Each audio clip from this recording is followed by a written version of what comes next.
Hello मित्रांनो, स्वागत आहे तुमचं आपल्या चॅनलमध्ये. मित्रांनो, चॅनलला सबस्क्राईब केलं असेल तर सबस्क्राईब करून घ्या. चला तर मग कथेला सुरुवात करूया. मित्रांनो, बस हालत होती आणि त्या 60 वर्षाच्या आजी माझ्या शेजारी बसल्या. साधी साडी, पण देहावर अजूनही एक वेगळीच उठावदार रेखा. वयाने मोठ्या, पण डोळ्यात अजूनही जिवंतपणा. त्या बसताना थोड्या जवळ सरकल्या.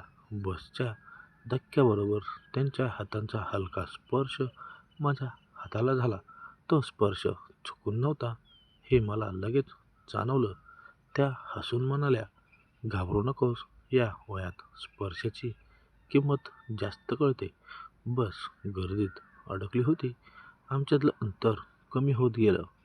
त्या हळू आवाजात बोलू लागल्या, "नवरा गेल्यापासून कुणीतरी आपल्याला जाणून घेणं बंद झालं रे." मी शांत होतो, पण त्यांचा आवाज थेट मनात उतरत होता. त्या पुढे म्हणाल्या, "शरीर म्हातारे झाले, पण मन मन अजूनही कुणीतरी जवळ बसावं, हळूच बोलावं, आपलं आहे असं वाटावं, असंच शोधतं रे." त्या बोलताना त्यांच्या श्वासाची ऊब माझ्या मानेजवळ जाणवत होती. गाठ सुरू झाला. बस हेलकावे घेत होती. एका जोरदार धक्क्याला त्या थेट माझ्यावर झुकल्या. मी त्यांना सावरलं. क्षणभर खूपच जवळ. त्यांचा श्वास, त्यांच्या अंगाच्या सौम्य वास आणि कानाजवळ त्या कुजबुजल्या. कधी कधी असा अधार आवाज असतो, वय विसरायला. त्या क्षणी वय नव्हतं, नातं नव्हतं, फक्त दोन शरीरामधली शांत धडपलेली ओढ होती. त्या सरळ बसल्या, पण नजर अजूनही माझ्यावर. त्या म्हणाल्या, "तुला माहिती आहे का, आज खूप वर्षांनी मला बाई असल्याची जाणीव झाली." माझं काळीज जोरात धडकलं. कुणी काही केलं नाही, पण जे न घडलं ते जास्त खोल होतं. त्यांचा थांबा आला. उतरताना त्या माझ्या हातावर हलकं दाब देऊन म्हणाल्या, "हा प्रवास आयुष्यभर लक्षात राहील." बस निघाली, पण मागे राहिला एक बोल्ड न बोललेला क्षण, जो ना चुकीचा होता ना पूर्ण. काही भेटी शरीरासाठी नसतात, त्या मनातील भूक शांत करायला येतात. 2 आठवड्यांनी तोच रूट, तीच एसटी, बस, आणि आश्चर्य म्हणजे तीच आजी पुन्हा समोर उभी. नजरा भिडल्या. यावेळी ओळख होती. त्या हसल्या. काही प्रवास पुन्हा घडायलाच हवेत बहुतेक. मी शेजारी सरकलो. यावेळी बसची गर्दी नव्हती, पण आमच्यातील जवळीक जास्त स्पष्ट होती. त्या हळू आवाजात म्हणाल्या, "त्या दिवशी घरी गेल्यावर झोपच लागली नाही रे." मी विसरलो नाही, पण हा उत्तर मला आधीच कळलं. त्या पुढे म्हणाल्या, "इतक्या वर्षांनी कुणीतरी मला फक्त आज पाहिलं पाहिलं ना, आजी म्हणून ना आई म्हणून, एक फक्त बाई म्हणून." त्या बोलताना माझ्या हाताजवळ त्यांचा हात स्थिर होता. हलका स्पर्श, पण अर्थ खोल.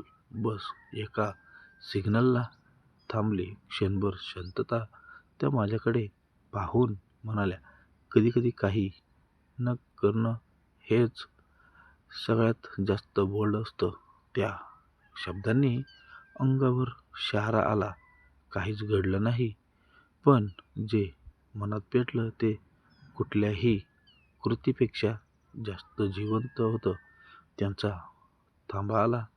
यावेळी त्या म्हणाल्या, "पुन्हा भेटलो नाही तर चालेल, पण या वयातही कुणी आपल्याला हवंसं वाटू शकतं, हे तू मला आठवण करून दिलंयस." त्या उतरल्या. मी बसमधून पाहत राहिलो. काही नाती स्पर्शाने नाही, तर संयमाने बोल्ड ठरतात. त्या दिवशी नंतर अनेक बस प्रवास झाले, पण त्या शेजारची जागा नेहमी रिकामी असूनही भरलेली वाटत राहिली. कधी खिडकीतून बाहेर पाहताना त्या आजीचा आवाज आठवायचा. या वयातही कोणी आपल्याला हवंसं वाटू शकतं. तो आवाज मनात खोलवर बसलेला होता. रात्री कधी एकटं वाटलं की त्या बसमधला तो क्षण आठवायचा. स्पर्श नाही, चूक नाही, पण तरीही अंगात शहार आणणारी आठवण. त्या आजीचं अस्तित्व माझ्या आयुष्यात एक वेगळीच शिकवण देऊन गेलं. भूक फक्त शरीराची नसते, ती सन्मानाची असते, जवळची ओळखीचीही असते. महिन्यानंतर एक दिवस बस स्टँडवर दुरून एक ओळखीची आकृती दिसली. तीच साडी, तोच शांत चेहरा. नजरा भिडल्या. त्या हसल्या. डोळ्यात शब्द होते, पण होठ शांत. त्या जवळ आल्या नाहीत, मीही नाही. कारण काही नात्यांना पूर्ण होण्याची गरज नसते, ती तशीच सुंदर राहतात. काही भेटी आयुष्य बदलत नाहीत, पण आयुष्याकडे पाहण्याची नजर बदलतात. तर मित्रांनो, कशी वाटली आजची कथा कमेंट करून सांगा आणि लाईक, शेअर, सबस्क्राईब करायला विसरू नका. भेटूया अशाच नवनवीन कथेमध्ये. तोपर्यंत ऐकत राहा आणि पाहत राहा आपल्या गप्पा गोष्टी मराठी स्टोरी चॅनल. आणि मित्रांनो, ही कथा आवडली असेल तर नक्की कमेंट करून सांगा आणि ह्या विषयावर पुढे बी मी कथा तयार करू तुम्हाला ऐकू शकेन. धन्यवाद.